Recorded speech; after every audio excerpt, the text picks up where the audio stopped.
तळल्यानंतर ही चकली बघू शकताय कशी एकदम दुप्पट फुलते आणि एक नंबर खुसखुशीत होते, कुरकुरीत होते।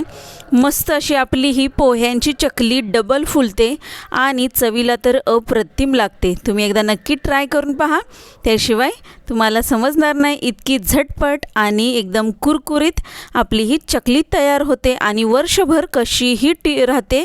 तुम्ही कुठेही कशीही तिला पॅक करून ठेवा, अगदी वर्षभर टिकते आणि एक नंबर कुरकुरीत होते। तर चला मग याची रेसिपी पाहूया। तर यासाठी आपण इथे अर्धा किलो पोहे घेतलेले आहेत। पोहे चांगले चाळून घ्यायचे किंवा त्याच्यामध्ये काही घाण वगैरे असेल तर चांगलं पाखडून वगैरे घ्यायचं आणि त्यानंतर आपण यामध्ये पाणी घालायचं आहे। पूर्ण पोहे आपण भिजवून घ्यायचे आहेत। जसं आपण पोहे बनवण्यासाठी पोहे जसे भिजवून घेतो नाश्त्याचे पोहे बनवताना, त्याप्रमाणेच आपण हे पोहे देखील पाणी घालून चांगले स्वच्छ धुवून घ्यायचे आहेत। आता हे मी पाणी घातलेलं आहे, त्यामध्ये पूर्ण पोहे आपले मिक्स करून नंतर हे पाणी मी काढून घेतले आणि हे पोहे चाळणीमध्ये काढून घेतलेत। त्यानंतर यावर थोडं थोडं मी पाणी शिंपडणार आहे, म्हणजे आपले पोहे एकदम मऊ झाले पाहिजेत। आपल्याला याला पुरण जसं आपण घासतो ना चाळणीवर, तशा प्रकारे आपण पुरणासारखं आपण हे पोहे घासणार आहे। त्यामुळे अगदी मऊसूत आपल्याला हे पोहे हवे आहेत। त्यासाठी आपण थोडंसं पाणी शिंपडायचं वरून, म्हणजे अगदी मऊसूत आपले पोहे होतील। आणि अशा प्रकारे बघा, खालती मी एक घमेलं ठेवले छोटंसं आणि त्यावर हा आपलं चाळणी ठेवलेली आहे जी आपण पुरण करतो आणि वरून मी फुलपात्राने याला चांगले घासून घेते, म्हणजे छान असं आपलं एकदम बारीक पोह्याचं पीठ आपल्याला मिळेल। जसा आपण पुरणपोळीचा पुरण बनवतो त्याप्रमाणे आपण ह्या पोह्यांचं एकदम बारीक पुरणासारखं पीठ बनवून घ्यायचं आहे।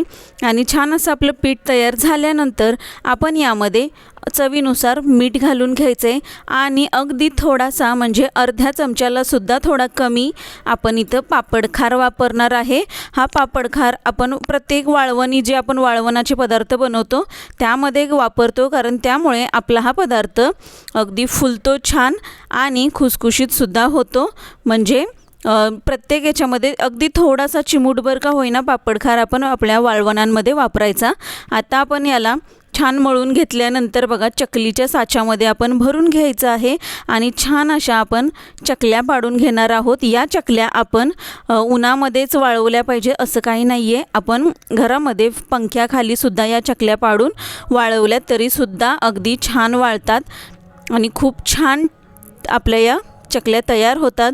पांढऱ्या शुभ्रच त्या राहतात, अजिबात कलर त्याचा बदलत नाहीत आणि हे बघा अजिबात तुटत सुद्धा नाही आहे। आपली चकली अगदी छान गोल आपल्याला हवी तशीही आपली चकली पडते। मस्त अशा या आपल्या चकल्या तयार झालेल्या आहेत। मी अगदी पंख्याखालीच या वाळवलेल्या आहेत। 2 दिवस आपण पंख्याखाली वाळवून घ्यायच्या छानपैकी।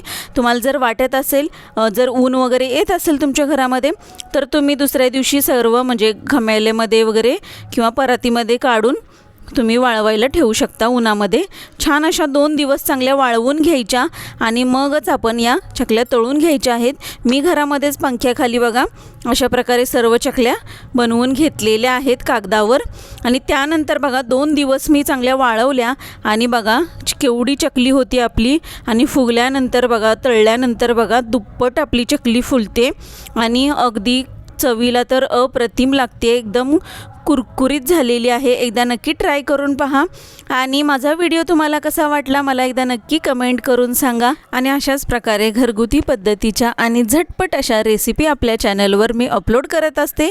तुम्ही माझ्या चॅनलला सबस्क्राईब करून ठेवा आणि येणारे सर्व व्हिडिओ पाहत जा आणि झटपट अशा आपल्या रेसिपी बनवून पाहत जा।